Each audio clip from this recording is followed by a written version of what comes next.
మనలో చాలామంది ఫిజికల్గా, మెంటల్గా, ఎమోషనల్గా అండ్ ఫినాన్షియల్గా ఇబ్బందులు పడటానికి ఒక కారణం విజన్ బోర్డ్ లేకపోవడం. విజన్ బోర్డ్ అంటే ఫర్ ఎగ్జాంపుల్ మీకు కొన్ని డ్రీమ్స్ ఉన్నాయి. ఇంకా క్లియర్గా చెప్పాలంటే 2024 కంప్లీట్ అయ్యే లోపల ఈ డ్రీమ్స్ కంప్లీట్ అవ్వాలి అని మీకు ఒక ఆలోచన ఉంది. ఈ యొక్క ఆలోచనని ఒక ఇమేజ్ రూపంలో మీరు రెడీ చేసుకుంటే దాన్నే మనం విజన్ బోర్డ్ అంటాం. సో ఇప్పుడు మీకు అర్థమైంది 2024 కల్లా ఈ యొక్క డ్రీమ్స్ని ఫుల్ఫిల్ చేసుకోవాలి అని. అప్పుడు ఎప్పుడైతే రెడీ అవుతుందో మీకు అర్థమవుతుంది మీకున్న స్పీడ్, మీరు చేస్తున్న పని, మీకున్న టైం ద్వారా ఆ యొక్క డ్రీమ్స్ ఫుల్ఫిల్ అవుతాయా లేదా అనేది 1 ఇయర్ ముందే మీకు అర్థమవుతుందో మీ ఆన్సర్ ఒకవేళ నో అయితే మీ బ్రెయిన్ అనేది ఆలోచించడం స్టార్ట్ చేస్తుంది, మరి నా డ్రీమ్స్ ఫుల్ఫిల్ చేసుకోవాలంటే నేనేం చేయాలి అని.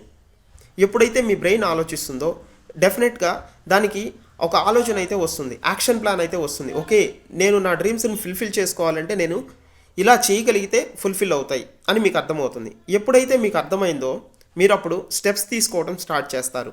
అంటే ఈ యొక్క వాటిని డ్రీమ్స్ని ఫుల్ఫిల్ చేసుకోవడానికి యాక్షన్ తీసుకుంటారు. యాక్షన్ ఎప్పుడైతే తీసుకుంటారో ఆ డ్రీమ్స్ అన్నిట్లో కూడా ఆ విజన్ బోర్డ్లో ఒక్క డ్రీమ్ ఫుల్ఫిల్ అయినా మీపైన మీకు కాన్ఫిడెన్స్ పెరుగుతుంది. ఎప్పుడైతే మీపైన మీకు కాన్ఫిడెన్స్ పెరుగుతుందో మీ జీవితాన్ని మీరు గెలుస్తారు. మీ జీవితాన్ని మీరు ఎప్పుడైతే గెలుస్తారో ప్రపంచాన్ని కూడా గెలుస్తారు. మీరందరూ కూడా విజన్ బోర్డ్ని రెడీ చేసుకుంటారని చెప్పి నేను అనుకుంటున్నాను. Thank you so much.